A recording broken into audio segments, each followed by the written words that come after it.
Well, good afternoon. Let's begin our afternoon panel, which this time focuses on the main subject of the conference, Finland and the Holocaust. We have been very nicely set up by the morning sessions. I thought the morning panel was excellent in showing the comparative range of activities going on in other parts of Scandinavia. We had even a wonderful comparison with the fabricated history of Bulgaria as an honorary Scandinavian nation. And I must say it didn't pass the test of archival scrutiny. And so we're pleased to have that digression into what we would call early Cold War history. And so we have three presentations and a commentator.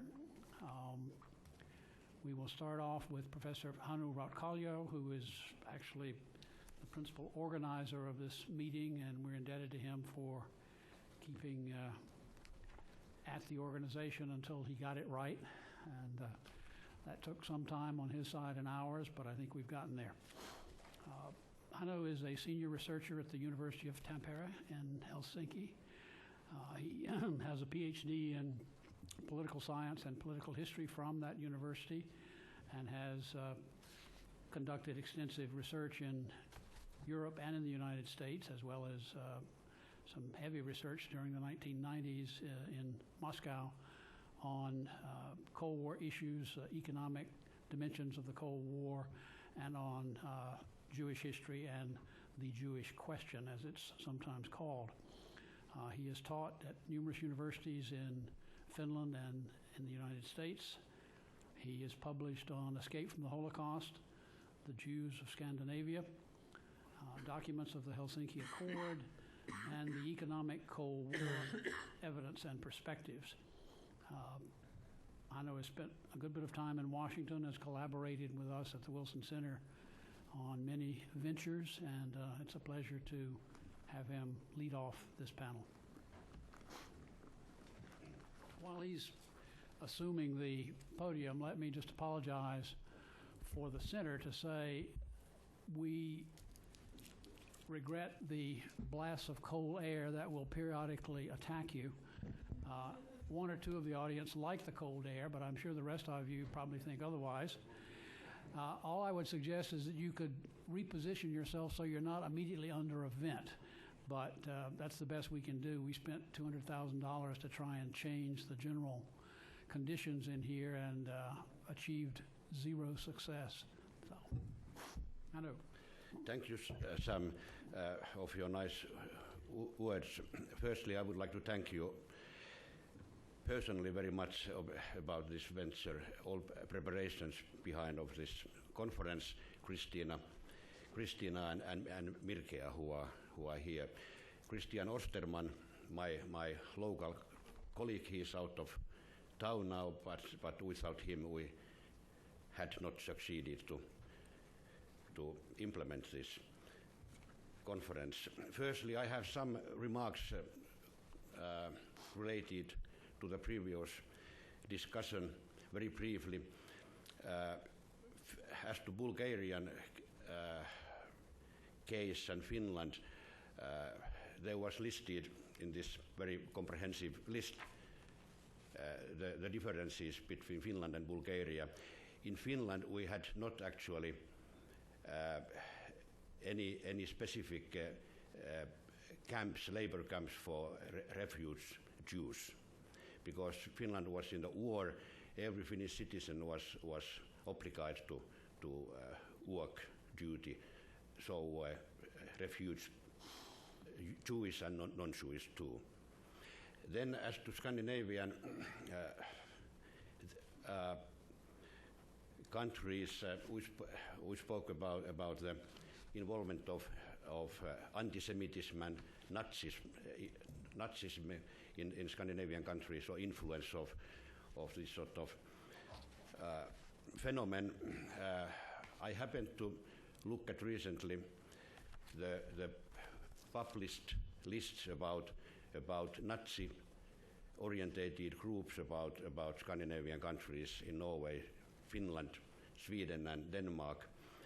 And it happened to do that the list about local native Nazis, the list were the biggest one in Sweden, neutral Sweden, much bigger than in 3 other Scandinavian countries.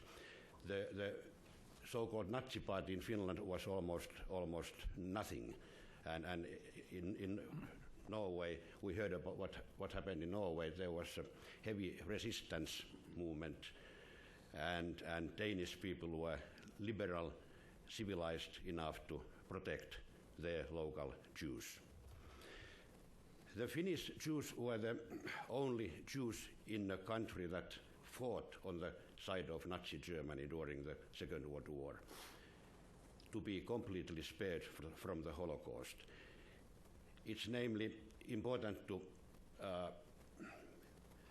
focus here the Finnish involvement that Finland was really on the war with Nazi Germany.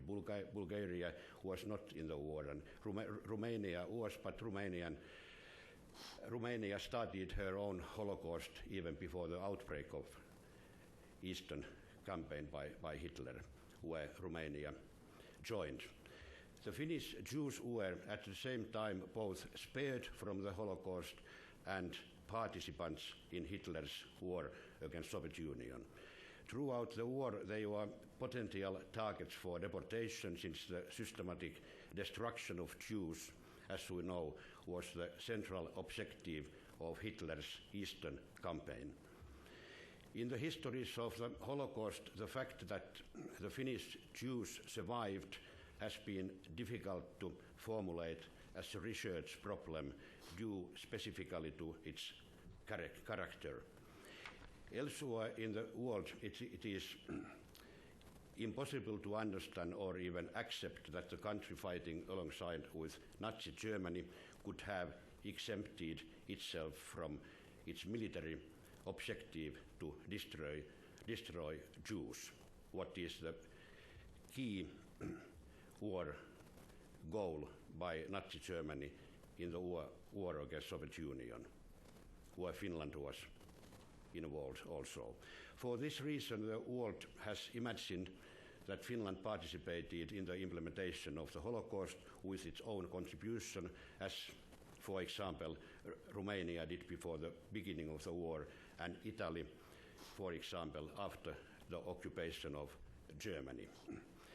There are, in fact, a number of scholarly references about the position of Finnish Jews to be found in the Holocaust and related literature. However, any basic research in the area have not hardly been achieved by scholars in the question. I have delivered this booklet to the participants. This is actually a summary of my forthcoming book on the same subject, the Jews in Finland spared from the Holocaust. I have included in this book the subtitles of the main subtitles of my book,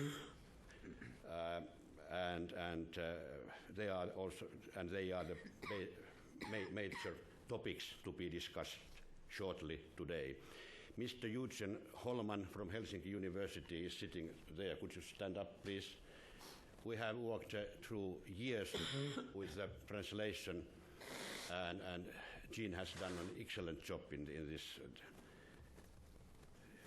this project. So, how Finland was thus able to free itself from Hitler's goals of race and destruction, a central issue. I can also note that in the Finnish historiography itself, very little attention has been focused up to now on the objective of racial policy that were so central part of Nazi Germany's Eastern campaign. We can even note that in Finland, the discussion, academic or non-academic discussion about Nazi Germany's racial policy aspects hardly has been gone. The exceptional status of Finnish Jews also becomes clear from the fact that they were quite literally comrades in arms of German military, the Wehrmacht, in the war against Soviet Union. Mr. Smolar will discuss about this subject in more details later this afternoon. Additionally, a number of Waffen-SS divisions were also stationed in Finland, and Finnish Jews, how paradoxical it may be, fought alongside them in the same sectors of the front. By no criteria can Finnish Jews be placed in any conventional and established historical framework for the Holocaust. In the following, I will treat the position of Finland and the Finnish Jews from the standpoint of relations between Finland and Germany, using specific examples. I will concentrate on the rescue as well as on the reasons that certain Jewish refugees were handed over to Germans. And according to present calculations, the number of Jewish refugees rescued in Finland demonstrates itself to be larger than the figure previously presented in official documents indicate. I will show these aspects in my forthcoming book in details. For example, in Yad Vashem's official sites, which you can find from net pages, he said incorrectly that, citation, in 1939 there were some 2,000 Jews living in Finland, including about 300 refugees from Germany, Austria, Czechoslovakia. In 1941-44, there were in total in Finland closer to 3,000 Finnish and foreign Jews, based on new evidences. In a country where were located at the same time hundreds of thousands of German troops. In reality, Finland was a country where the number of Jews was increased in spite of the presence of Germans and the military alliance with Germany. Even though the Holocaust was not even implemented in Finland, it was through the Holocaust that collaboration with Nazi Germany led to contact with the key decision makers in the Third Reich, the police and security apparatus directed by Heinrich Himmler. Representatives of the Third Reich Security Main Office had infiltrated the German Foreign Ministry also in Finland as early as 1941. Consequently, the state security police Sicherheitspolizei and Nazi Party security service Sicherheitsdienst had, for all practical purposes, assumed to keeping tabs on German embassy in Finland. The German state police Gestapo cooperated closely with the Finnish state police Valpo. However, the Gestapo had no official representation in Finland, as it had, for example, through the war years in neutral Sweden. The so-called Jewish question comes up for Finland in the collaboration with Gestapo, the appalling results of which the Finnish state police agents had the opportunity to follow within eye-shot in the Baltic countries. In Finland, even before the war, it was known that concentration camps had been built for the Jews throughout Hitler's Reich. But what was then taking place on the southern shore of the Gulf of Finland was something quite different. There is a good reason for concluding that the Finns could not completely close their eyes and ears as concerned this aspect of the manner in which their brothers in arms were behaving, even if it did not directly affect Finland's own Jewish population. Information came from many sources, and that concerning the Jews of the Baltic countries was also the most accessible from a geographical perspective. The German northern SS task forces, in German Einsatzgruppe A, the liquidation task force for Jews, was moved almost up to Finnish border, and it was naturally kept under surveillance by the Finns. This actually held true for all the German military units along the northern part of the front. What then was the nature of relationship between the Finnish state police and Einsatzkommando 1A, the headquarters of which was in Estonia, and what was known of its operations in Finland? I shall describe this in details in my forthcoming book, based on German and Finnish sources, archival sources, and you can, and I have some sort of summary about this aspect too in this book. You can get some understanding about that. So Finnish state police head, he was called Arno Antoni, characterized his connection with Martin Sandberger, head of the special mobile formation, this Einsatzkommando 1A, citation, a firm contact, so is telling us to Finnish state police head. And citation continues, cooperation with the Gestapo in Estonia. Antoni characterized the liquidation group commanded by Sandberger as an organ conducting, citation, counter-espionage. And he continues, this was a firm contact. Was this firm contact maintained by Finnish state police chief possibly also connected with Jews, which was a major operational duty by Einsatzkommando 1A in Baltic countries and in the military sector around Leningrad area, where Finnish troops were also located, not far from there. Was this Gestapo in Estonia, as Antoni mentioned, was it in his mind the liquidation group intended for the Jews?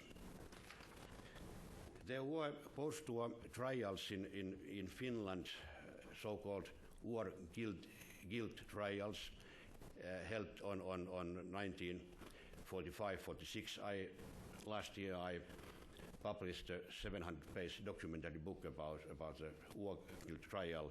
It was based mostly on new Soviet sources from Moscow Communist Party archives. And it's interesting to note that in Finland, after the war, the racial policy issues, nobody spoke about Holocaust at the time. They didn't came into any consideration by court. It was typical that Finnish state police officials, they described their relationship with Estonia located SS units. They were titled in the general term Gestapo. Post-war trials produced really little in the way of a more specific breakdown, even though certain information gathered by the state police about operations of the Einsatzkommando liquidation group commanded by Sandberger would have justified a different conclusion. Since the beginning of the war against Soviet Union, information about the atrocities being committed against Jews had made its way to Finland, particularly from Estonia. The travel report made by a state police representative whose name was Olavi Viherluoto about an official visit that he made to Tallinn in October 1941 has been preserved and constitutes an important piece of contemporary testimony. The importance of this document is emphasized because it is the first known detailed account by a Finnish police official of the operations carried by Einsatzkommando in Estonia. Einsatzkommando 1A of Einsatzgruppe A, whose responsibility was this area in the Nazi Germany's military theater, and where Finnish military and police also operated. Of course, and naturally, the Finns did not associate the concept of mobile killing machine with that German language name, because that name was then absolutely unknown. In his report, Mr. Viherluoto considers the Sicherheitspolizei and the citation detachment to be the same entity.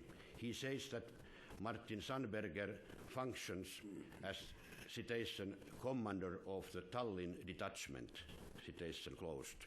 Nevertheless, the results of his efforts were modest. The headquarters of the Sicherheitspolizei, as this Finnish police is describing, located in Tallinn at number 16 Tönismäki in downtown Tallinn in a rather large 5-story building. According to my observations, Mr. Viherluoto continues, it consists of about 10 senior and 25 junior SS-Führer. The strength of the entity was not revealed to me despite several requests. Quotation closed. Since Viherluoto succeeded in arriving at an assessment of the operational profile of this detachment as correct as this, was he actually able to determine about the killing of the Jews on the basis of his information?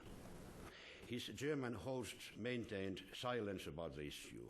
In contrast, the men of Estonian criminal police were frank, and they revealed their own role in the killing of Jews who were still alive in Estonia. They were men who had assisted Einsatzkommando 1A, having been recruited immediately after the onset of German occupation. The same story is to be found in Latvia and Lithuania. In Latvia, the local police recruited by Germans did the bloody war, killing. Germans watched this process aside. The story was same in Estonia.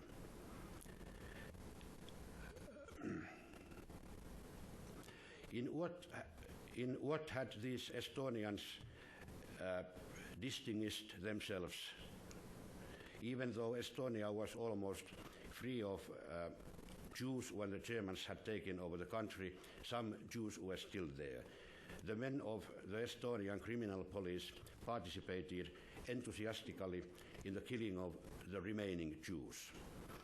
This was the reason for the mention by the Germans of these Estonians having distinguished themselves.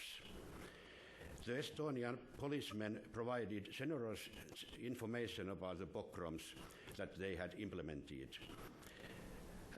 Mr. Viherluoto continues. The Estonians explained that there were hardly any more Jews in Estonia.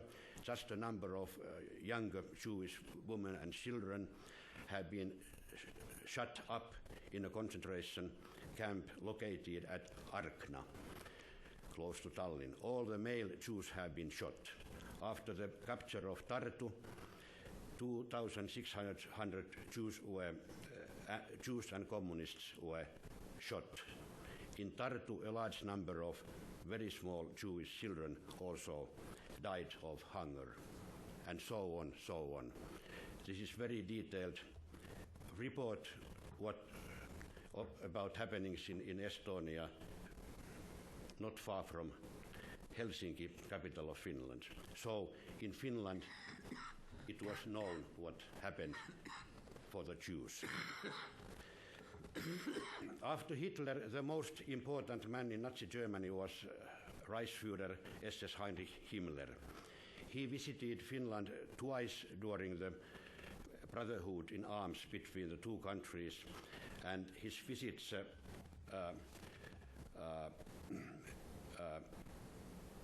were located in the half part of the year 1942. And what is surprising to note that about Mr. Himmler's travel diary, which is to be found in College Park among German records, that Mr. Himmler spent in Finland more than four weeks. Part of the time he traveled incognito in Finland, and it seemed that he had good time during his travel. The Jewish question makes naturally Himmler's relation to Finland extremely puzzling. Aside from Felix Kersten's stories, this man was a personal masseur to Reichsführer. He was a Finnish citizen, Baltic by nature, a very respected person also in Finland. And Mr. Kersten has described in his different versions of memoirs written after the war about sparing of Finnish Jews, and he has hired himself as a savior of Finnish Jews. It is a different story. So Mr.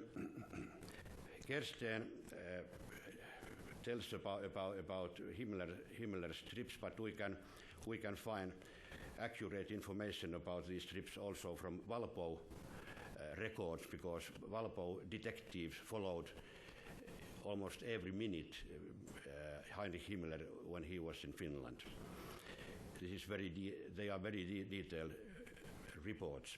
There was a discussion with Heinrich Himmler and Finnish Prime Minister Wrangel, which is reported by state police documents, and it begins like that. Himmler asked about the situation of the Finnish Jews. Mr. Wrangel, Prime Minister, told him that in Finland there are some 2,000 Jews, decent families and individuals whose sons fight in our army, just as other Finns do, and are as respected citizens as anyone else. Mr. Wrangel ended his statement with the words, "Wir haben keine Judenfrage," we have no Jewish question. And Mr. Wrangel said it explicitly enough for discussion of this issue to end with it. On no other occasion was the Jewish question discussed with Himmler as far we can recognize now. The resoluteness of Wrangel's statement did not seem to affect Himmler's mood in the least, this being confirmed on the basis of the information contained in the surveillance reports made by state police officers who followed the Reichsführer really in every steps during the weeks he spent in Finland. In the fall of 1942, German ambassador in Helsinki, Wiebert von Blücher, had reported in no uncertain terms that Finland had no anti-Jewish laws of any kind. At the beginning of the following year, von Blücher was clearly concerned about the turn that Finnish-German relations had taken as a result of the deportation of the 8 Jewish refugees, the racial policy aspect of which will be asserted in my book in more details. The German ambassador remarked that the deportation of only a few Jews, citation closed, had brought about strong reactions in Finland, also in public. For the Germans in Finland, this specific deportation seemed to have become as a surprise. I come into this issue soon. The Jews of Finland had been not forgotten anyhow in Berlin, even though Finland enjoyed exemptions with regard to them. As late as February 1943, Martin Luther, Undersecretary at the German Foreign Ministry and in charge of the Jewish Affairs Department, so-called Abteilung Deutschland, headed a cable that he sent to Helsinki, citation, Struggle Against Jewry in Finland, Kampf gegen Judentum in Finland. He provided Ambassador von Blücher with the following advice, citation, I request that you neglect no opportunity whatsoever to bring to the attention of the national government and people of influence that the struggle against Bolshevism is in every respect also a struggle against Jewry. In the same manner as the struggle against Bolshevism is a question of vital importance for Finland. For Europe, depriving Jewry of its unscrupulous political and economic power is the absolute prerequisite for securing the freedom and future of the continent. Considering the startling dimension of the Holocaust as we know it today, the deportation of 8 Jewish refugees from Finland was obviously quite insignificant event. Their small number does not, of course, justify forgetting them, and they have not been forgetting in Finland. On a rainy day in November 2000, the Prime Minister Paavo Lipponen apologized on the behalf of the Finnish government and all Finns for handing over 8 Central European Jews to the Germans in November 1942. However, the historical reconstruction of the deportation of these 8 Jewish refugees has demonstrated itself from being extremely unclear, and the action itself was not planned in advance at all, as we can check it to confirm it today. On the other hand, Finland and Germany did systematically exchange prisoners of war, something that has itself long been known.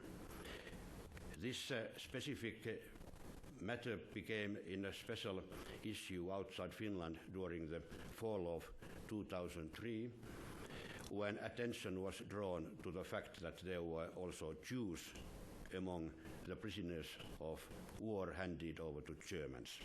Dr. Jussi Nuorteva will come into this issue later in more details.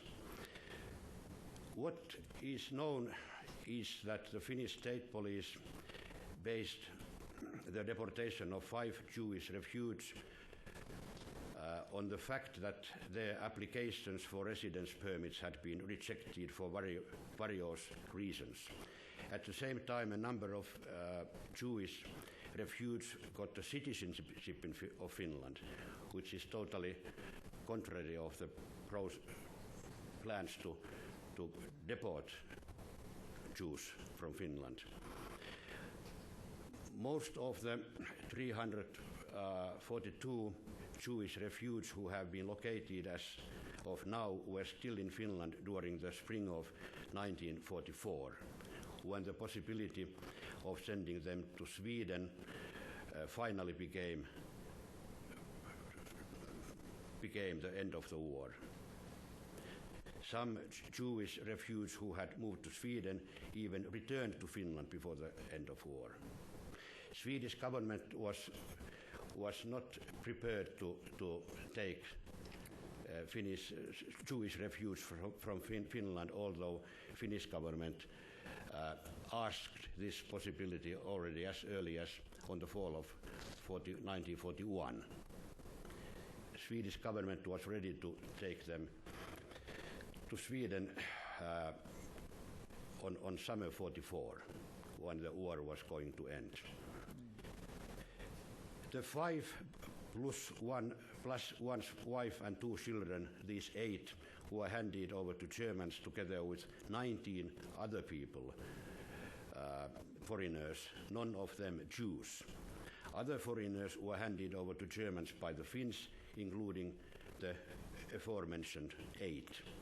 On the other hand, the arrest and deportation to Germany of people such as communists is not surprising, viewed in retrospect, since they were working for Soviet Union, Finland's adversary. No special reasons can be identified to demonstrate that specifically those 8 people were chosen for deportation. They were not deported on orders from the Germans or to please them. On the contrary, other Jewish refugees remained safe in Finland till the end of the war. Their deportation is the consequence of coincidences and turn of events that had been written beforehand. In my book, I have provided a description of the sequence of events which led to deportation of these 8. It can be followed in the correspondence between Arno Antoni, head of Valpo, and Heinrich Müller, head of the Gestapo. Originally, Valpo was only going to hand over 1 Jewish refuge, one named Walter Cohen. His story is told in my book in quite detail. And we can follow his case in detail in Valpo's documents. Nevertheless, this particular Jewish refuge was never handed over. On the other hand, his lack of consideration for the authorities led to the tragedy that befell these 8 others. And this is too long story told here. I hope that you will have a few minutes time to look at my text, so you can get some impression what I'm talking about here. The deportation of the 8 Jewish refugees resulted in a wave of protests and powerful public criticism as soon as it happened in Finland. The matter was raised in the government, where the cabinet member with the power to make the decision to deport was Minister Toivo Horelli, Minister of Interior.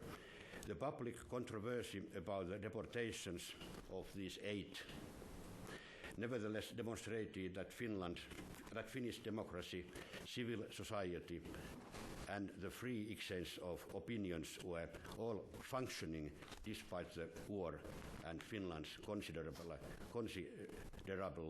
dependence on Germany. Thank you.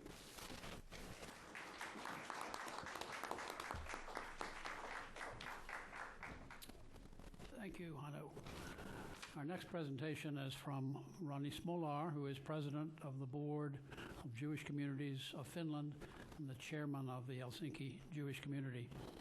He is CEO and owner of a high-tech company, Domino Systems, and between 1980 and 2002, he was a correspondent for the Broadcasting Company of Finland and the Middle East. In 2003, he published a book discussing Jewish participation in the wars that Finns fought between 1939 and 1945. He's currently writing a book on the Middle East, drawing on his experience as a correspondent in that region. It's a pleasure to welcome you here, Ronnie.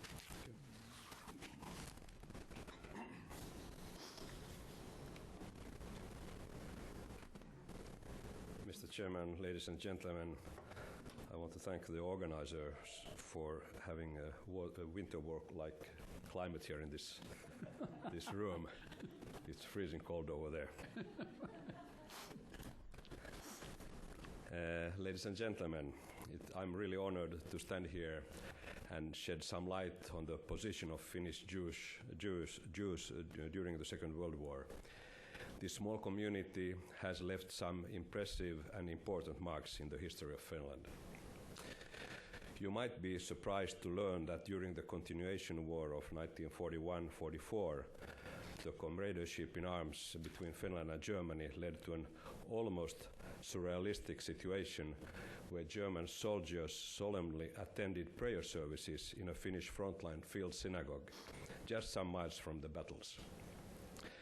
There they sat and listened when Jewish soldiers of Finland read their prayers and portions of the Bible from the Torah scrolls that was donated by Helsinki Jewish congregation. The German soldiers that were sent to the Eastern Front to reinforce the Finnish positions never interfered with the sermons. This fact I heard from my late father, Isaac Scholkas Molar, who founded this unique synagogue called Scholkas Shul, almost as a challenge to the German soldiers. My father also told me that the Jewish soldiers in the synagogue were somewhat confused, even afraid, of the unbelievable picture that they had in front of their eyes. Outsiders, and especially German soldiers in their uniforms, sat shoulder to shoulder with praying Jewish men. The Jewish worshippers noticed that some of the Germans even showed a certain respect to the Jewish service. Ladies and gentlemen, this amazing experience took place while Jews were persecuted as synagogues elsewhere in Europe were burnt and desecrated. But the paradox with the Jewish soldiers in the Finnish army and the German comrades in arms fighting the common enemy didn't stop here, but resulted in some events with exceptional dimension of odd historical value.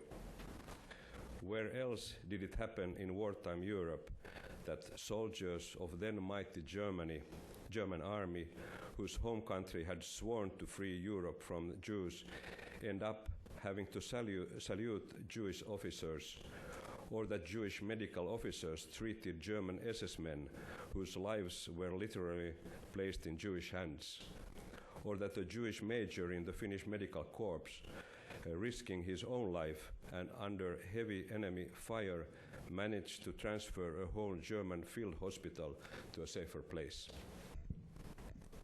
Or where else did it happen that German army officers awarded Jews the Iron Cross for bravery that categorically, even with a certain chutzpah, as we say, refused to accept? The field synagogue, Scholkas Shul, is a good example of the wartime attitude that the Finnish authorities had towards its small Jewish population of some 2,000 souls. The counseling work priests did on the battlefield was an important factor during the war. For moments of prayer and devotions, movable altars and pulpits were supplied to the battalions. Because of they were small in number, Jews didn't have their own counselor or field chaplain. They had to arrange devotional services themselves. The military authorities had a very understanding attitude towards the religious needs of its Jewish soldiers, and when possible, were granted leave for their religious holidays, which was confirmed by order of command in that time. In this spirit, an opportunity was provided that allowed Jewish soldiers to use their field synagogue. The synagogue functioned also as a meeting place for the Jewish soldiers. They would travel over long distances on ski, on a horseback, for the Sabbath prayers. The soldiers were given official permission so that they could attend these services. Many wanted to meet their friends or brothers or so, and so the synagogue became also a place where they could trade experiences or share some Jewish delicatessen, as we say, that were sent from home. Many were already familiar with each other from their childhood years and activities which the three Jewish congregations in Finland. The attitude of the German army command towards the Jews and their synagogue in Finland was exceptional. They considered the field synagogue to be an internal Finnish affair, something which must be respected, and a matter in which they had no right to interfere. Not even the German diplomatic corps nor its military staff in Finland took any action to have the synagogue closed. They just didn't look at the synagogue as a provocation. But for sure, Scholka Schul and its Jewish soldiers had courageously overcome a race barrier which Hitler's Germany had instilled into its army. The Jewish soldiers in the Finnish army for sure didn't feel very comfortable fighting alongside the Germans, but one can just imagine how hard times the Germans had at that time. Some documents show that they had extremely difficult to believe that they would be fighting side by side with Jewish soldiers in Finnish war. Many had never met a Jew, but instead Nazi propaganda had managed to infiltrate their minds. That didn't anyhow stop the ordinary contacts between Jewish soldiers and in Finnish uniform and Wehrmacht soldiers. Generally, there seems to have been untroubled and sometimes even warm and friendly contacts. The fact that many of the Jewish soldiers spoke Yiddish, a language that resembles German, helped them to communicate. In some situations, this caused some frictions between the Jews and the Finnish non-Jewish soldiers that didn't find a common language with the Germans. When the Winter War broke out in November of 1939, the small Jewish community was fully prepared to offer their sons in the defense of the fatherland. 110 Jewish men participated, with 15 being killed in action. The Winter War was for Finnish Jews considered to be a war of independence, where it could be said that Jews had ultimately purchased the right to be called Finns and take their place as full members in the society. 267 Finnish Jews participated in the Continuation War of 1941-44, in addition to the many Jewish women who served in the Finnish Women's Auxiliary Defense Services called Lotta Svärd and other civilian works. 8 Jewish men were killed in this war. From the Jewish perspective, the situation during the Continuation War was a unique one. The Jewish soldiers of Finland were fighting on the same side with Germany, a country that sought the extermination of Jews in Europe. Also, from the Jewish soldiers' perspective, it was for them strange to fight their own Russian brothers of the same faith that were known to be amongst the enemy forces. In some cases, a cousin was fighting a cousin, an uncle fighting his nephew, as the Jews of Finland have their roots deep in Russia. But the Jewish soldier fulfilled his duty as other men and women of Finland did, even though great concern and uncertainty for the future filled their minds. Jews thought differently from the majority of the Finnish population, who believed that if Germany lost the war, Finland would also lose. But if the Germans were to win, so would Finland. But regardless of whether the Soviet Union or Germany won the war, the Jews saw themselves as always being on the losing side. It is important to stress that the fear of Germany was overshadowed by passionate purpose to preserve Finnish independence and retake the lands wrested from Finland by Stalin in the Winter War. Also, added pressure on the Jews of Finland came from the fact that during the continuation war, Finland had become Nazi Germany's brother in arms. That was the measure of whether a Jew was actually a loyal citizen of state.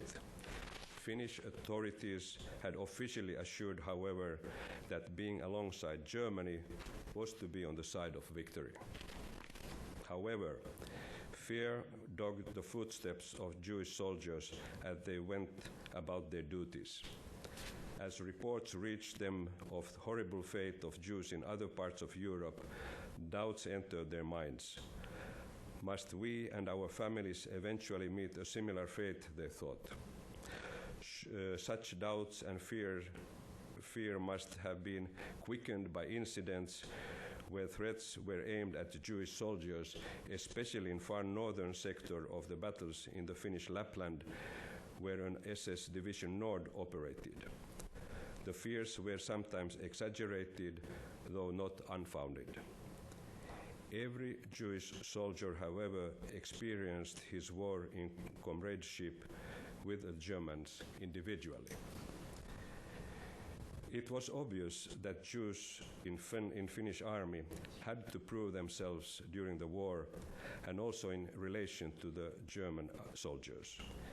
They were able to prove that Finland could find Jews willing to fight with a gun in hand in the defense of both their fatherland and homes. Unlike their ally Germany, in Finland they were not thought as a strange and undesirable subjects that needed to get rid of. In Finland, the Jews wouldn't be disarmed to be transported and destroyed in ovens. Maybe this was the motive for many Jewish soldiers to distinguish themselves on the front lines. But Finnish Jews were also put in a difficult position in the eyes of the Jewish refugees, who in the late 30s had escaped from Germany, Austria, Czechoslovakia to Finland, where they from distance could observe how a free Jew served with a gun in his hand, defending freedom and the homeland together with Germany. Being allied with Germany was a major moral question which every Jewish soldier pondered for years to come. After the war, things were not made easier for Finnish Jews when the question began to occupy also the thoughts of Jews from other parts of the world. How was it possible that Finnish Jews fought side by side with Nazi German soldiers? Didn't Finnish Jews know what was happening in the Third Reich and in the areas it occupied? Hadn't anyone told them that the annihilation of Jews in Europe was in full speed? Weren't Jewish soldiers fighting against Soviet Union for the sake of German victory, thereby lengthening Hitler's time in power? Were Finland's Jews a traitor to their race, asked the Jews of Europe. The reputation of Jewish soldiers as Germany's allies came into question years later on at the World Congress of Jewish War Veterans in Jerusalem. There, veterans from other countries refused to have anything to do with the representatives from Finland. Needless to say that the full wartime picture needed an urgent upgrading. But the big question still pops up. Could Finland's Jewish men have refused to participate alongside Germany during the continuation war? The answer is definitely no. That would have been a desertion from a Finnish citizen's perspective and risked the whole Jewry of Finland.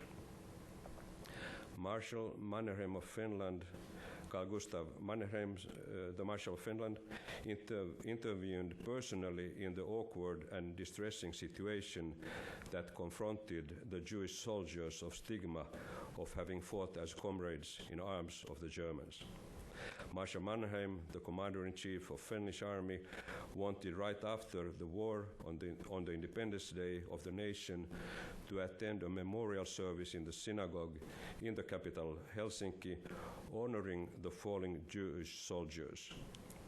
This way, Mannerheim tried to resolve the dilemma in which the Jewish community had been caught and out of which it felt powerless to extricate itself. Ladies and gentlemen, as you well can understand, an extraordinary amount of courage was demanded from Jewish soldiers to fight alongside German soldiers. Perhaps they thought that maybe the Army's Supreme Command protected the Jewish soldiers after all. Jewish men of veteran age came later to explain their actions, that Finland was fighting its own separate war against its eastern neighbor, an enemy which Finland just happened to share with Germany, and that Jewish soldiers had not been defending German interests nor the expansion of Nazi Germany's rule. Like other Finns, they fought for the independence of Finland, but also for their own destiny. It was only after the war ended that the reports began to circulate about supposed demands made by Nazi Germany for the liquidation of the Jewish community in Finland. The fate of the Jews of Finland could have been similar to that of the Jews of Hungary, Norway, or Estonia, since also they were included in the so-called Wannsee Protocol of January 1942, known as Endlösung, final solution, that listed 11 million Jews of Europe that were to be destroyed by Nazi regime. The document had 2,300 Finnish Jews, one of the smallest communities listed. Even though it has not been proven, but this small number might have saved the Jews of Finland. In other words, Finland's Jews didn't reach critical mass sufficient to warrant German attention. It seems that Germany placed greater weight on maintaining a good working relationship with Finland than an anti-Jewish initiative that would have risked disrupting the military collaboration by provoking public and official Finnish opposition. Also, the Nazi propaganda trumpeting allegations of pervasive Jewish economic influence would have had little resonance in the wartime Finland. The Jews of that era were most small businessmen with little effect on Finnish economy. Actually, anti-Semitism was a minor current in the flow of Finnish life. Only when Jewish refugees from the Central Europe began to arrive in the late 30s, there were isolated eruptions of anti-Jewish sentiments among some people, but this may have flowed from worry about competition from among the refugees. Finland, like other countries, was not immune to anti-Semitism. Also, the sentiment never seems to have become widespread or ripened in violence. It is worth mentioning that during World War II, Finnish attitudes toward minorities in general and Jews in particular stemmed from the Nazi ideology identifying Jews with Bolshevism. A number of Soviet leaders and well-known Bolsheviks were Jews, and this fact easily led people to the conclusion that when a person is a Jew, he must be a Bolshevik, and as such an enemy of Finland. In the light of Nazi Germany's race doctrine, Finland and the Scandinavian countries were looked upon as belonging to the superior northern race, which the Germans believed they themselves were representing. The achievements of Finland's winter war were so impressive that the Germans were inclined to elevate the Finns racially to almost Germanic in comparison. Of course, within certain circles in Finland, this raised questionable interest.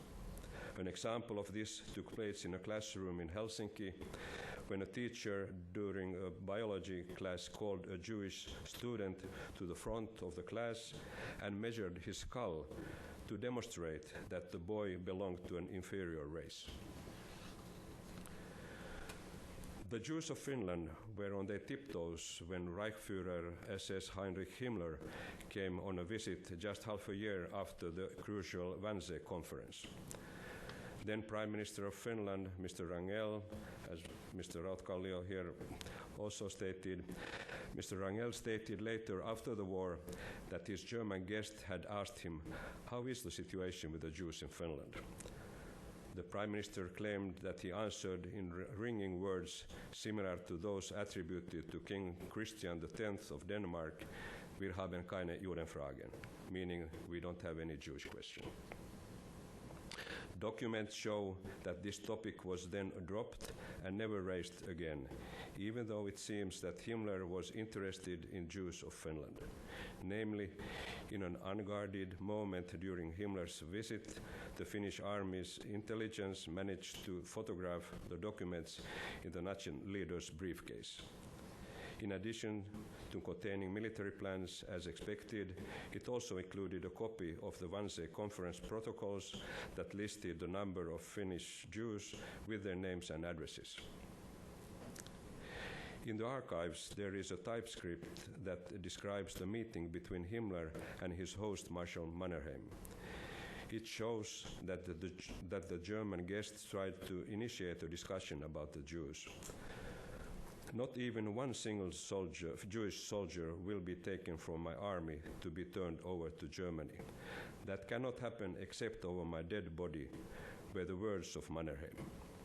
It seems that Mannerheim's resolute response made an overpowering impression on Himmler.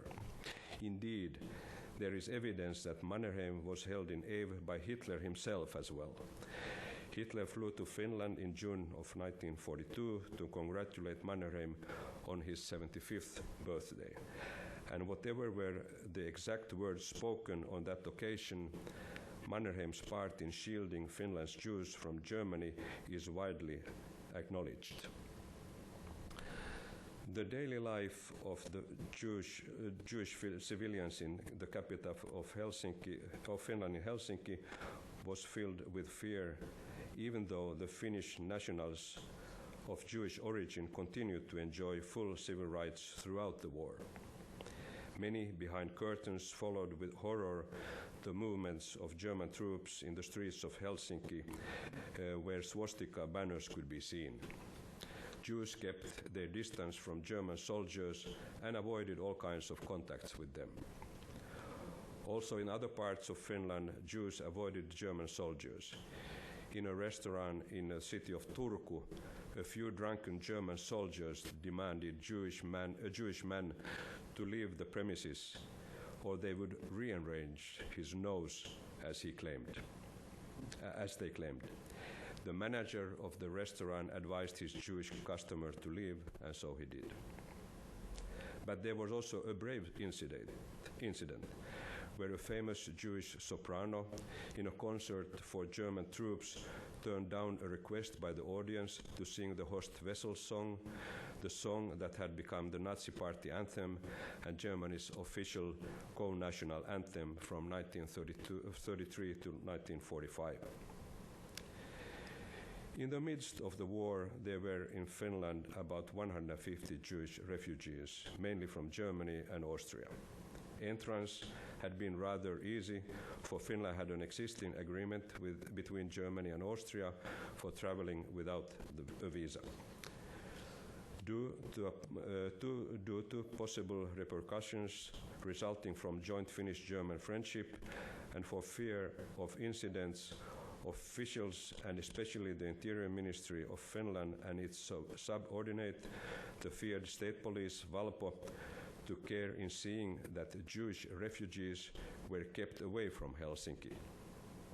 As the authorities didn't want the German soldiers to come face to face with any Jewish refugees in Finnish capital, the refugees were transferred to small villages to fend for themselves. But because of their language difficulties and lack of funds, these foreigners faced a very difficult situation in isolation. In cooperation with the authorities, the Jewish congregations came to their help. They were provided with funds, employment, and clothing. For the Jewish holidays, they also received traditional provisions, religious books, and so on. A Finnish Jewish businessman by name Abram Stiller, the brother of the famous film producer from the 20s and 30s, Mr. Moritz Stiller, who made the Swedish Greta Garbo a big movie star in Hollywood, became both a defender and a mouthpiece of these Jewish brethren. His humanitarianism was also felt by Jewish POWs from the Red Army, even Muslim Tatars that were captured by Finland during the war. Mr. Stiller visited most POW camps where Red Army Jews were kept in Finland, and he was in charge that the religious needs of the POWs were given attention to. He also got permission to visit the foreign refugee Jews in the labor camps around Finland. Mr. Stiller initiated the assembling of medicine, food, and clothes, which both the Red Cross and the staff from the Home Guard passed on to Jews and other prisoners of war. Also, after a period of caution, Finnish Jews didn't see any contradiction in helping imprisoned fellow Jews, even though they had fought for the enemy. As being descendants of Russian Jews, many Finnish Jews believed that amongst the Red Army prisoners there could have been distant relatives. A dramatic turn took place in November of 1942, as Mr. Rautkallio described, when Finnish security personnel in secrecy turned over 8 foreign Jews into the hands of Gestapo in occupied Estonia, the southern neighbor of Finland. Press censorship could not stop the news of these deportations from reaching both Finnish Jews and the 150 refugees that were left in Finland since summer 1938. Here I can stress that even here Mr. Stiller was in picture. He was the first one to get a message, a written message, that deportations were going to happen. He namely got a postcard from that was written by Mr. Walter Cohen, stating that 8 men are going to be sent to the headquarters of the Valpo, the state police. Still, I got that postcard one Friday afternoon. He was furious and made it public. He contacted his good friend, then Minister Väinö Tanner, who then contacted again the other members of the government. And there became a big hullabaloo about it, and now later on we can of course claim that the deportation stayed with these 8 deportees. The somehow free press of Finland anyhow made a big story about it. Also the Swedish press helped in making this public, and the whole atmosphere in Finland towards 1942, end of 42, helped and improved the situation among the refugee Jews. But of course at that time the Jews were afraid that this deportation might be part of much larger deportation into the Nazi hands. Some were even convinced that German cargo ships that frequently were in the port of Helsinki were ready to transport the Jews out of Finland. The fact is that there were cargo ships all the time because Germans brought in arms and ammunitions and equipment and foodstuff and so on. So there were all the time German ships in the port. Only 58 years later, at an unveiling ceremony of a monument in the memory of these 8 deportees, did Prime Minister of Finland, on behalf of Finland and the Finnish people, ask for forgiveness from the Jewish community. It was a moment of shame in the history of Finland, he said. Right after, also the Church of Finland, that during the war had kept quiet about the fate of the Jews in Finland, asked for forgiveness. Ladies and gentlemen, the small Jewish presence in Finland has a big story to tell the world. Jews have been living in Finland for the past 150 years.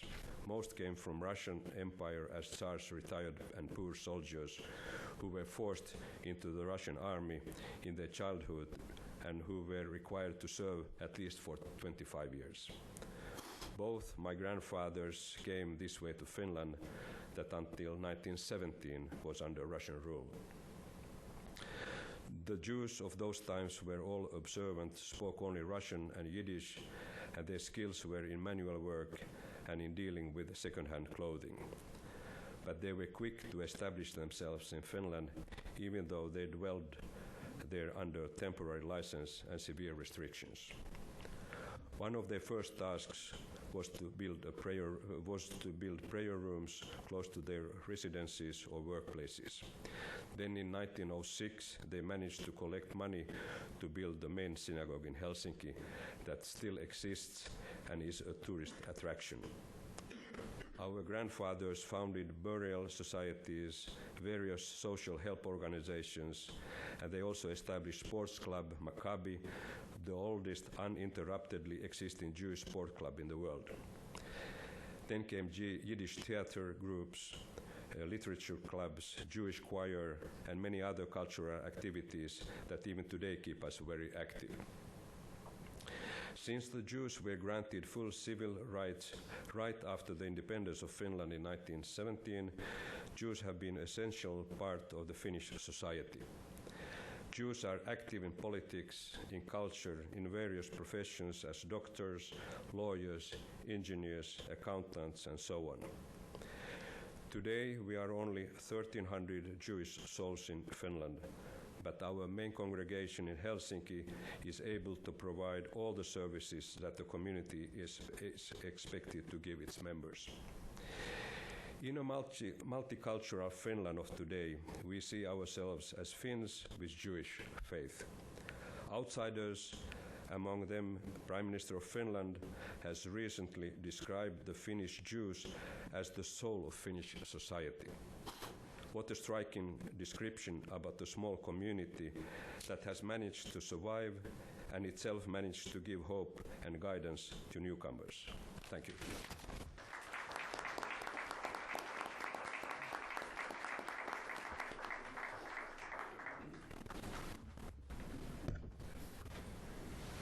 Our next presentation will be from Dr. Jussi Nuroteva, Director General of the National Archives and Adjunct Professor at the University of Helsinki.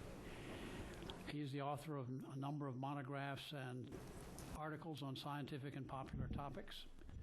He too had worked for the Finnish Broadcasting Company and in that capacity produced a wide range of science programs for radio and television.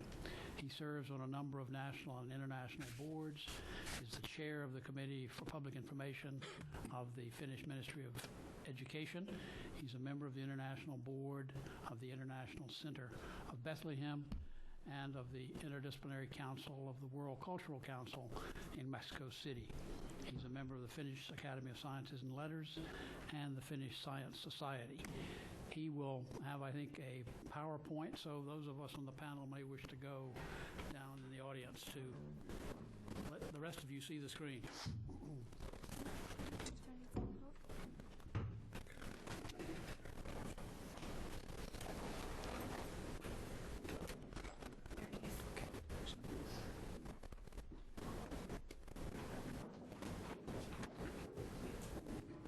So thank you, Mr. Chair. Ladies and gentlemen, I apologize for my voice. It's not because of the air conditioning here. I think it was for the air conditioning at the flight when I was coming here. At present, I am Director General for the National Archives, and we have been in very close cooperation also with the Finnish Jewish congregation. As Ronnie Svolar mentioned, we had the 100 years celebrations of the synagogue, and we have the exhibition at the National Archives, and also the postcard sent by Walter Cohen was one of the items that we had on the exhibition. We have also all the records of the Finnish Jewish congregation and also of the many Jewish associations, more than 40 of them, and private collections, so that I think that's quite unique also in Finland, so that National Archives is not only state or public archives, it's housing many of the important private collections.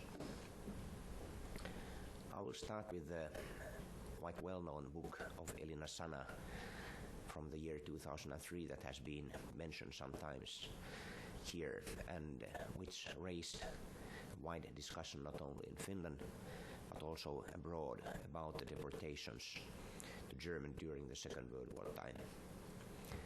These 8 persons that were handed over to the Germans, that is a case that is quite well known and that has been tackled also in the research literature previously. Hannu Rautkalju has been writing about this and many others also, so that was not a new issue. The new issue that was raised, more or less new, was the Jewish POWs. We knew about that. We had some information, but we didn't have very extensive research made on that topic, mainly because we never had enough researcher resources to do that work. When we had this international discussion raised on the issue, the Simon Wiesenthal Center turned to the President of the Republic, Tarja Halonen, and asked for an investigation on handing over the non-Finnish Jews to Germans. Well, we very quickly made a decision at the Prime Minister's office. There was a preliminary research made by Professor Heikki Ylikangas, and he made a proposal to do research not only on the deportation of the Jews, but also some other questions that had been widely discussed on the wartime history. And we had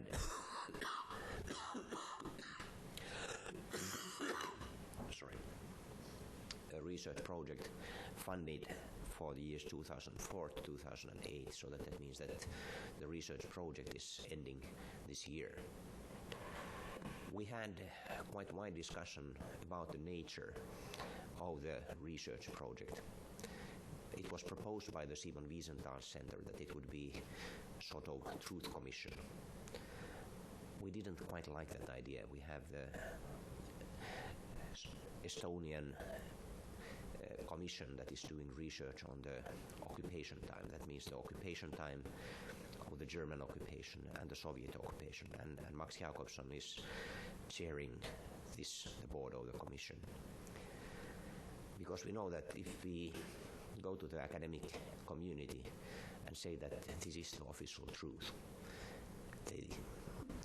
I don't think that any academic likes this kind of official truths. I think that it is most important that we are able to do transparent, high-class academic research. And I think that it is also following the Finnish tradition of transparency, so that basically all the materials from the wartime, also all the archives of the Valpo have been open for research. The problem is that we have, until the 1990s, it was very difficult to get any material from the Soviet archives. That changed in the 1990s, but the Finnish state didn't put much effort, mainly because of economic reasons, to get material related to Finnish history from the Russian archives. Now also that has changed, so that we are not very extensively, but we are working with the materials in the Russian archives, not only the wartime, but also from previous times, so that Finland has had also a very long history as an autonomous part of the Russian Empire. But so we started this project. I'm not going to show the home pages. You will find it. I think that the organizers will provide also the PowerPoints for you so that you can pick the website from our side. Well, as I said, and as has been come out here previously, so that the Jewish question was in Finland a minor question. We didn't speak much about the Jewish question. It was not a big issue in the Finnish media. It was only in the very few cases that we really found that needed to be discussed. Basically, all the Finnish officials, the Finnish army representatives, had the same opinion, so that was not an issue in Finland. But what was also the problem is that during the on the Finnish POW camps, the death rates were quite high. That was one of the questions that we wanted to go more deeply in. So the wartime mortality questions, not only of course of the Jews, but the POWs in general. We had also the Finnish troops took areas belonging to Soviet Union, areas that had never been parts of Finland. They were Finnish-speaking areas, but they were not parts of Finland. And in those areas we had interned civilians who were kept in camps, partly in camps. And we wanted to go also to look at the mortality of the camps. Third question was the deportation of civilians to the Germans, both Jewish and non-Jewish, exchange and transfer of POWs with them to the Germans, Jewish and non-Jewish.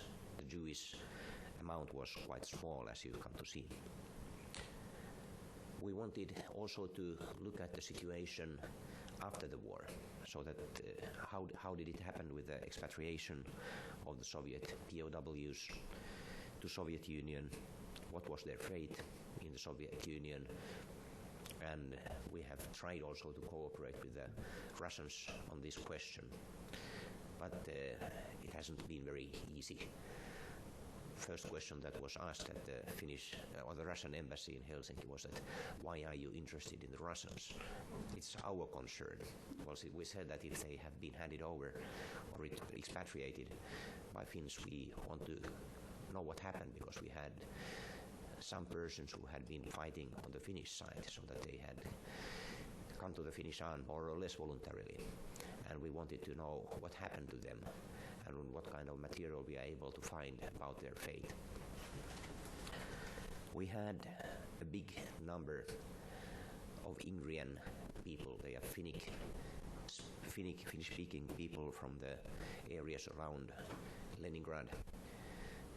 More than 55,000 of them were expatriated after the war. Many of them came to Finland during the wartime. 8,000 decided to stay in Finland so that they had a chance to make a decision.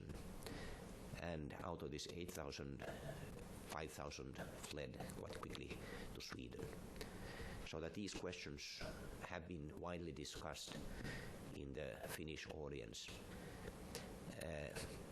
But of course it is very extensive also in resources, so that we have to go through huge numbers of records to pick the names, to identify the persons, to create the databases. And that was the main work, why it came to the National Archives, my main reason why it came to the National Archives, because we have had the documents made basically how the Valpo, the state police, are in the National Archives, and also the military archives was in the process to be incorporated to the National Archives, and as it was done in 2007. So that we had all the material needed to do and make the databases that are needed and that are very helpful. Of course, they are open databases that will help also the future research. And not only by creating the databases, but also doing the academic research with the resources that were given to us by the Finnish government. Well, the total number, I come to the figures, and I will speak very much about the figures because I think that it is also gives perspective to the question of the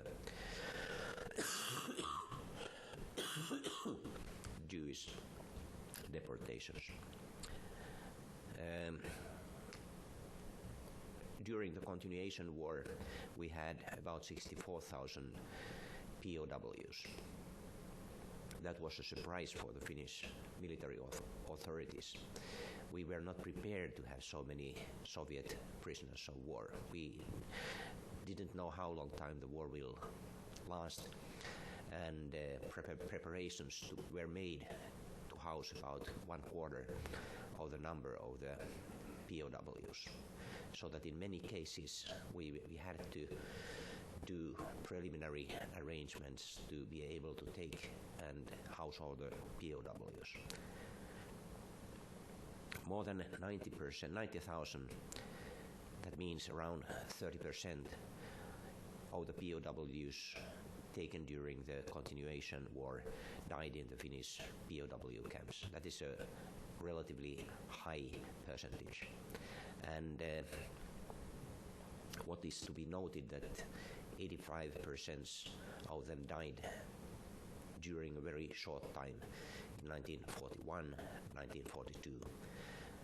The reason is very much the problems with the food logistics.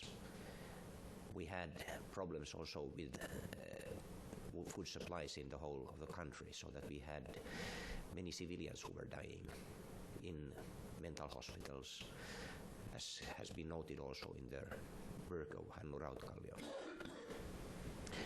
So that this was one of the figures that we were going through.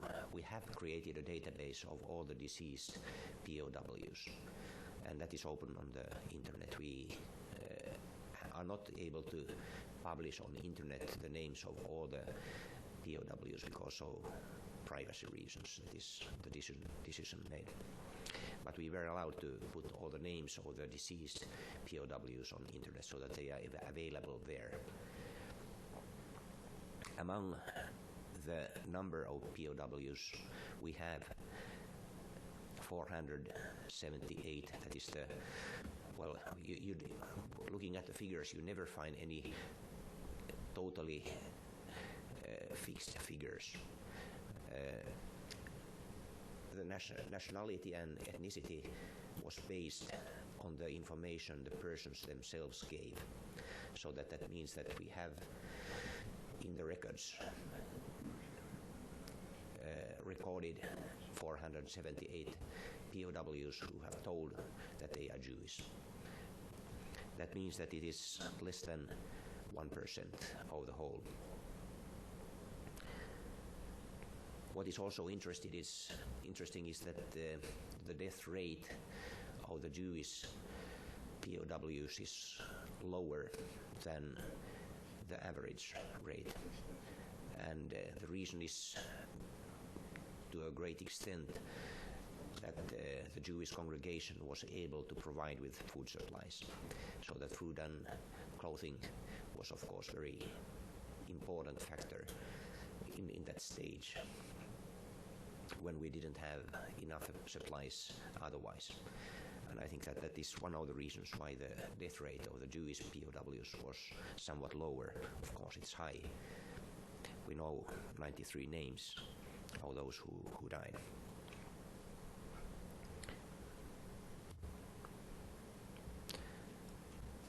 Well, I go to the conclusions that we have about the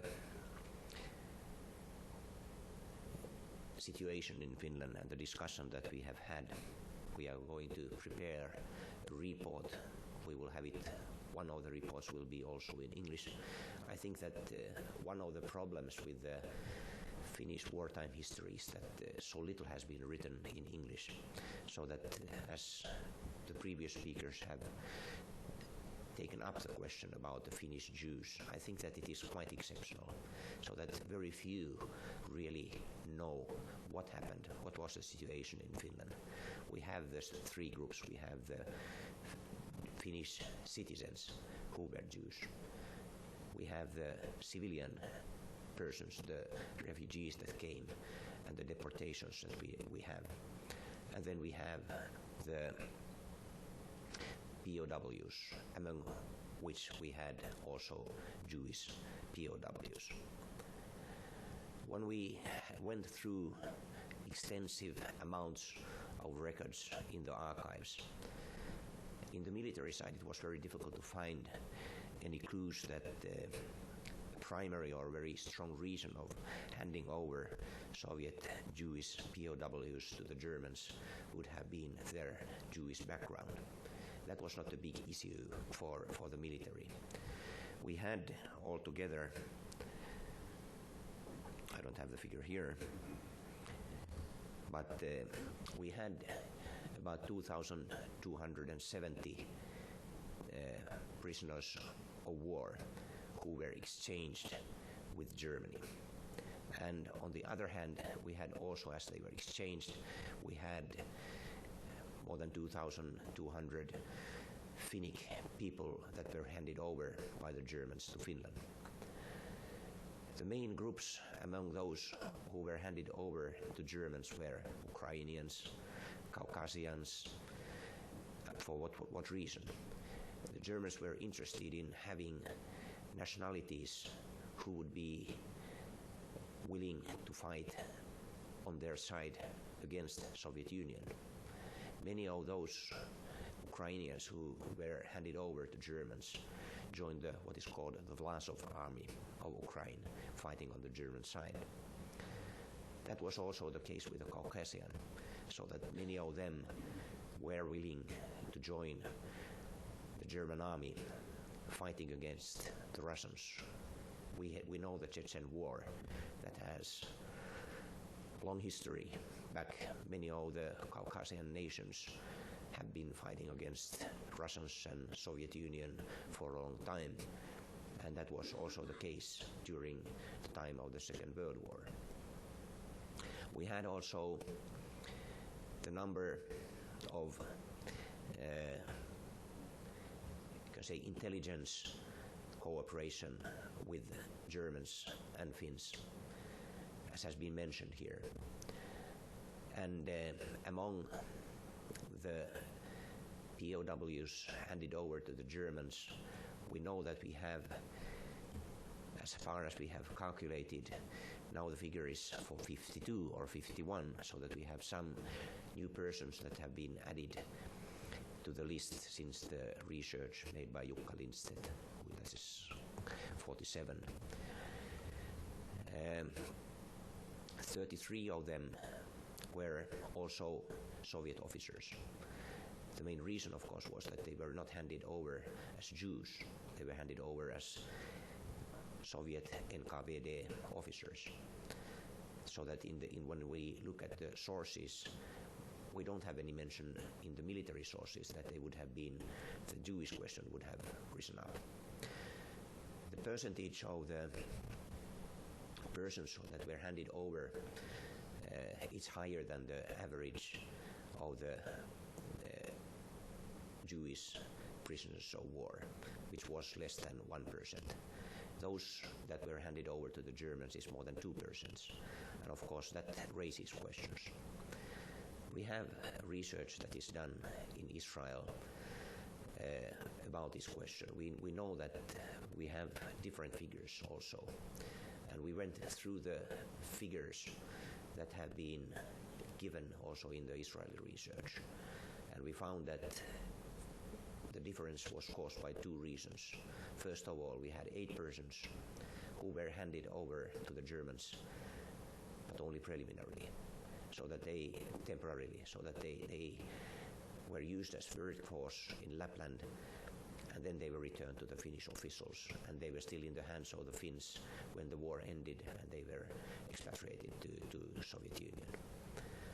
And then we have a group of 14 names that were not identified as Jews. They have been later on by name probably been identified as Jews. But during the wartime, the Finnish military officials were not aware of their Jewish background. So that we have many things that are difficult to handle because there is so little mentioning in the sources about the background of the prisoners. And of course, as they were identifying the ethnicity or the nationality of the persons, we had altogether since 1942 85 categories. So that Jewish category was just one very small, so that we had the whole range of the ethnicities and nationalities in the Soviet Union.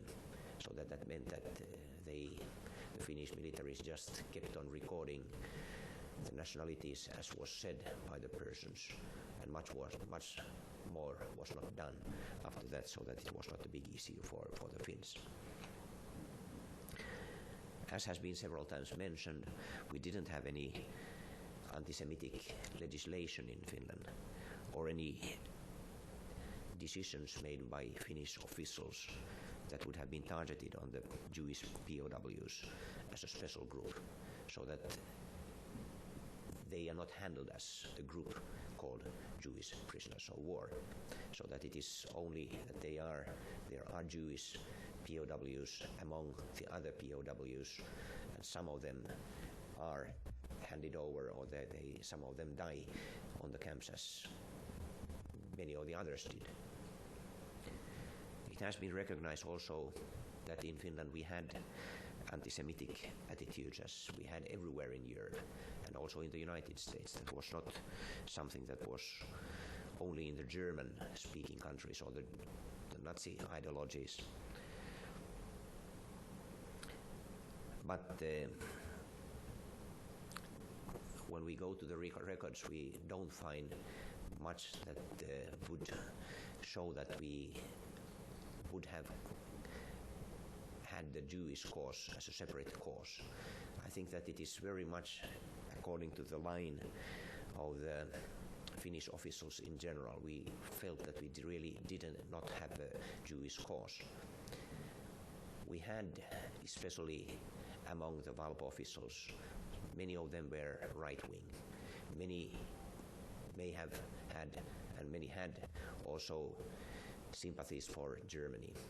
And in the civilian deportation records, we do find explicit notes about Jewish background in a negative manner, so that is where we do find them, so that we have picked up in the research project the mentionings where we have.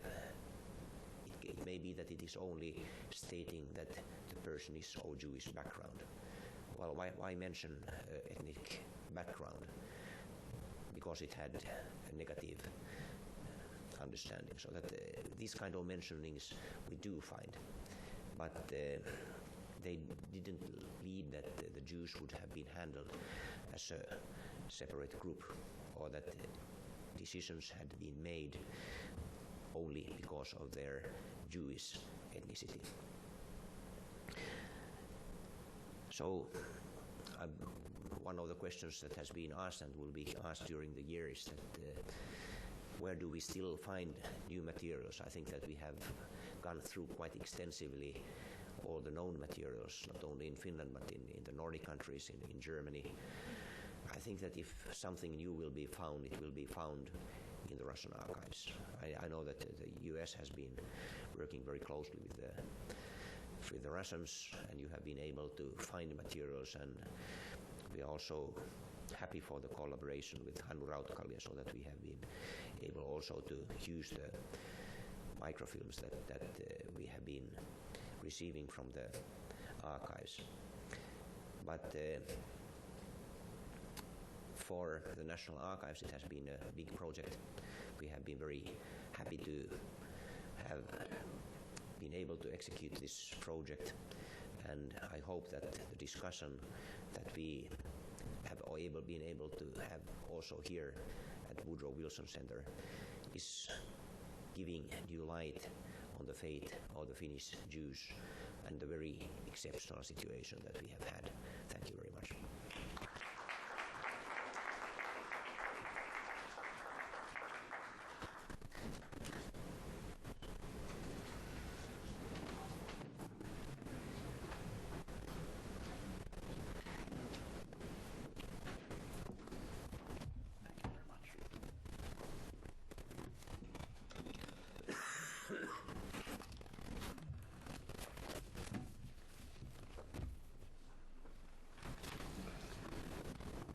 commenting on these three presentations, we are pleased to have Carl Modig, who is the program coordinator of the International Archival Programs Division, the Center for Advanced Holocaust Studies at the United States Holocaust Museum. Carl is part of a team effort that works on locating and microfilming historical archival records around the world related to the Holocaust. They have over 40 million pages of archival records available to the public. He has surveyed collections in the archives of Finland, Latvia, Estonia, Slovakia, Russia, Ukraine, and Belarus. And he has a background, an educational background in political science and in Soviet studies. Carl? Well, I see by my watch that if there are going to be any questions from the floor, I should make my comments in about 2 minutes and then ask my question to get things rolling in 1 minute, because I think that probably there are more useful questions in the audience than from me. I am an archivist. I'm also somewhat well-read now in Finnish history during the Holocaust time, because I headed the group that went to Helsinki in 2000, and we got back in terms of microfilms and microfiche Finnish documents, which are now in our archive, of over 100,000 pages, which is a lot. And my first comment is that in terms of learning about this subject, you can't do better than the people that are on this panel. In 2000, when I was trying to find people that helped point me to the right places, it was, in fact, I was pointed to these people and their predecessors. For example, Gideon Bolotkovsky was Mr. Smolar's predecessor as head of the Jewish community. I worked with him. I worked with both the Jewish community and also the Finnish National Archive, because the Finnish community had just given their archive to the National Archive. It was sitting in a room rather disorganized and not available to the public, and I had to get permission from both the National Archive and the Jewish congregation to go in there. I suppose I just promised that I wouldn't move any paper out of its position in whatever stack I found it in terms of arranging for the microfilming.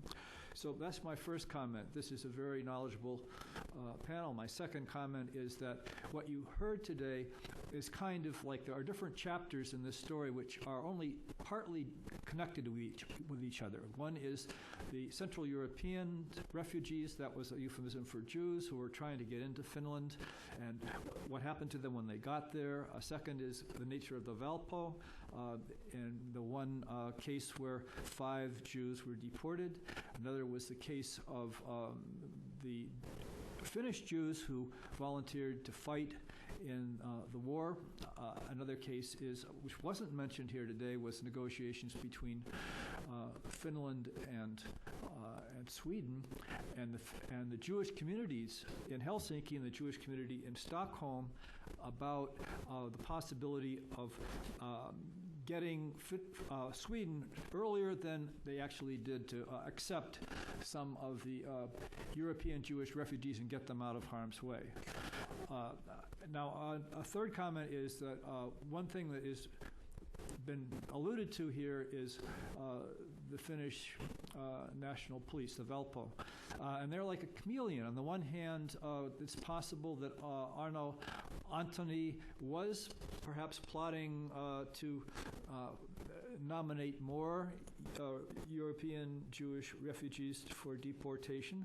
On the other hand, the Valpo was working very closely with the Jewish community in getting names of Jewish refugees who, and actually perhaps even was cognizant or helping the Jewish community move the refugees out of Helsinki into the surrounding rural villages where they would be much less visible. So I suppose one of the questions I could ask was, will the real Valpo stand up? I mean, perhaps this is still a matter that Finnish historians are not unanimous about. Well, I had a lot of things here about our collection, which I'm just not going to go into, except that all of the themes here that you've heard are represented in the documents that we have in the archive of the Holocaust Museum. And I should say that most of the documents are in Finnish, but not all of them. They come from 3 different archives, the National Archive, the Military Archive, Soto-Arkisto, which I guess has been merged now into the National, and the Foreign Relations Archive. I want to say a word about the Foreign Relations Archive because it not only provides a picture of what was happening in Finland, but because it has a microfilm series of all the incoming cables and outgoing cables from the Foreign Ministry and reports organized by country. It's a very valuable source of information about what was going on in other parts of Europe as reported by Finnish diplomats back home. And I'll just mention also that in Northern Europe, there was a lot of back and forth about how Finland should exercise its visa granting program to let more Jewish refugees in, particularly from Vienna. And the council in Vienna was actually reprimanded by Helsinki for doing too much to allow too many in. So you can do research in this archive here. It helps if you speak Finnish or bring a Finnish friend, but there are other sections that it's not necessary. For example, the Archive of the Jewish Congregation. They had a very large refugee committee, voluminous correspondence with international Jewish organizations and people from Europe who wanted to immigrate in. And this is in all the languages that you can think of, and not very much in Finnish. It's in Polish, Russian, German, French, and so forth. So with that, I will just, anybody who is interested in learning more about how to do research in our collection, see me later, and I'll give you the contact data for our reference archivist to get you started. Now, in terms of questions, I think the question that I would ask to the panel is a classic case of what did people know and when did they know it? That's the old Holocaust question. When did people know about the fact of what the Germans were doing? What did they know and when did they know it? And it seems to me that the Valpa, the man who was sent, Antoni's lieutenant or subordinate to Tallinn, where he found out from the Estonian police that mass murder was going on there and had been going on there. Obviously, Antony learned that, but is there any evidence about how much further up the chain the knowledge of that went to the heads of the Finnish government? Or was it just simply contained within the Valpo and never got any further? Or did Harveli, the Ministry of Interior, did he find out that from Antony? So that's my get-started question to anyone on the panel who wants to tackle it. Good. Well, that's a good start. Thank you, Carl.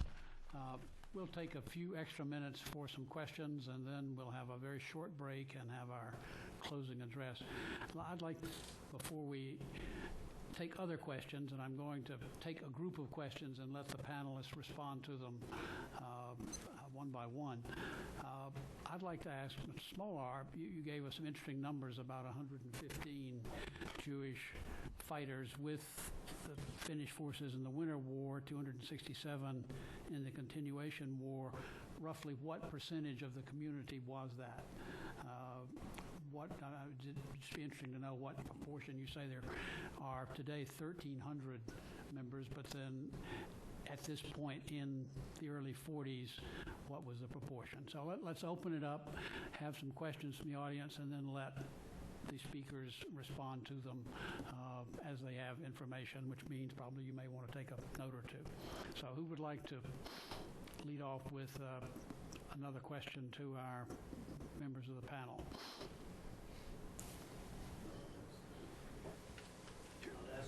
A microphone will arrive momentarily. Mike Kurtze again. I'll ask one which is a little bit out of context, but we've heard about the Finnish history of the Holocaust and the Swedish and the whole Scandinavian. I'm curious to know if some of you would comment on today's relationship between these countries and Israel, particularly in light of the cartoons that came out in Denmark, recently in other developments. So if nobody has a question directly related, I'd like to know if there's some ideas that you have that you can tell us about. Questions relating to the 1940s.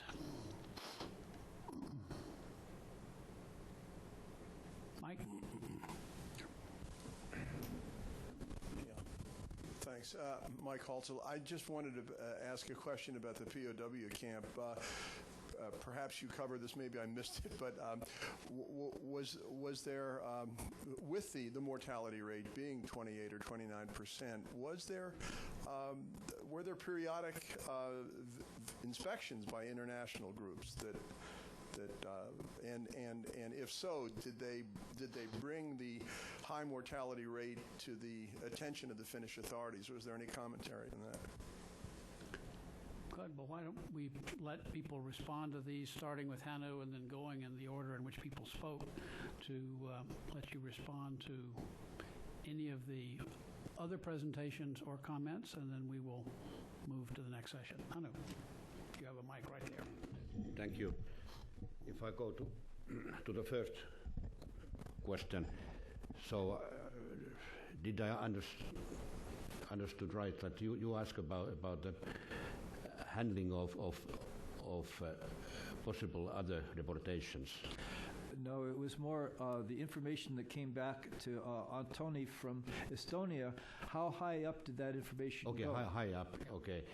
So the document I referred, it went to Valpo's dossier archives, and it's there. And obviously, it was also informed. This document was also delivered to Minister of Interior. So to me, it seems very clear that in Finland, so up to cabinet level, there was information, real information about happenings in Estonia. And to me, this issue will become more meaningful because Finnish state police, Finnish cabinet, Finnish key politicians, they were aware about the killings of Jews on the borders of Finland, and based on this knowledge, it's even more noticeable that the very same Finnish officials, they did their best to object any German demands concerning the Finnish Jews. As to the 8 deportees, I think all essential information which is available is showing to us that it was not intentional deportation. It was a series of accidents, and there was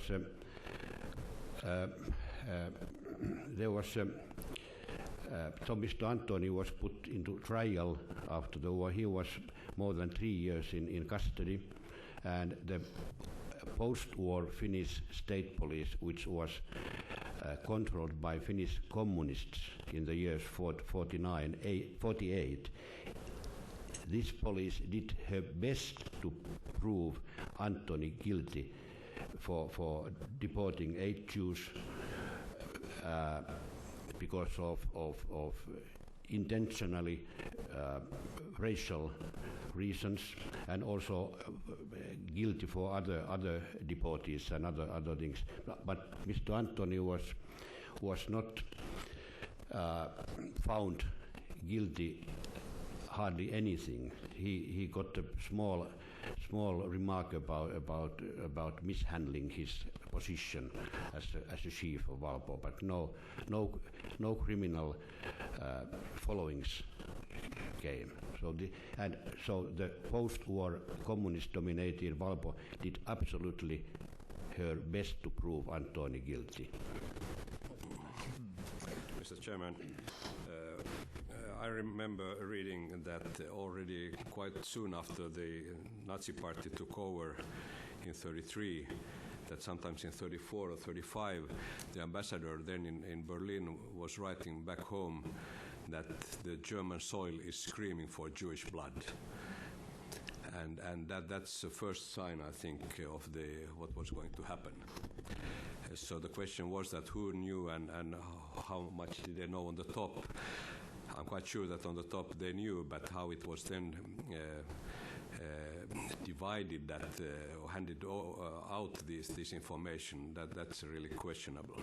About Mr. Antoni, I would still mention, in addition to his history about cooperating with the Germans, that he himself was invited to Berlin 2 months after the Wannsee meeting. He was invited by Heinrich Müller, the SS chief, the Gestapo chief, sorry. And it seems that wasn't just a tourist visit, but quite sure he got the inside information, what was decided in Wannsee, and who were included in the protocols. Thank you, Chair. I will answer to the question about the POWs. The problem was well known also by the Finnish officials, so that we have the reports coming from the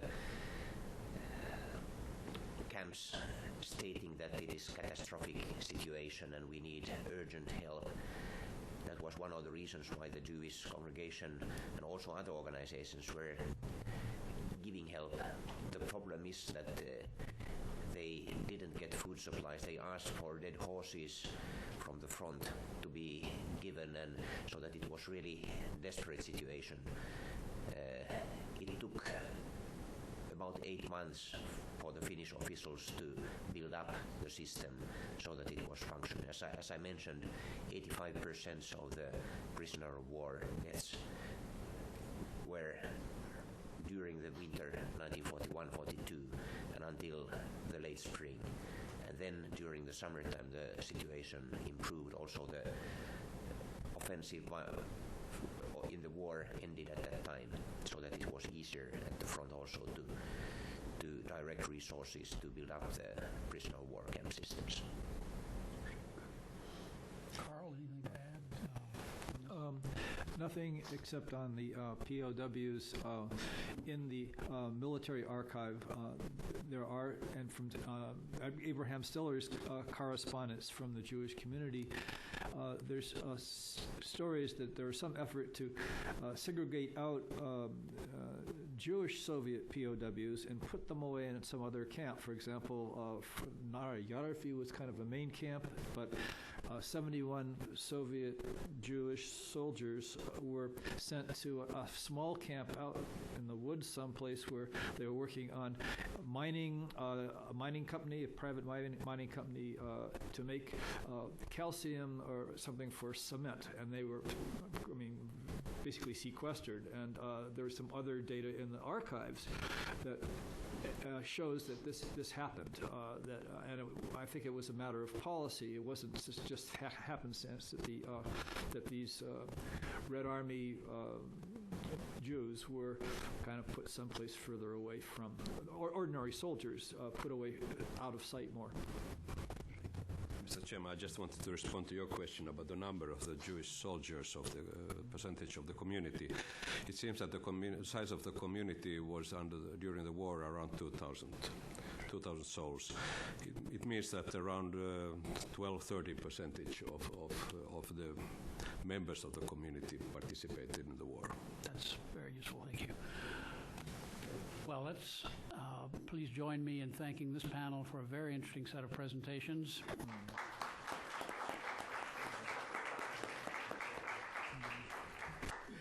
And anyone who needs to take a short break or engage in calisthenics should do so.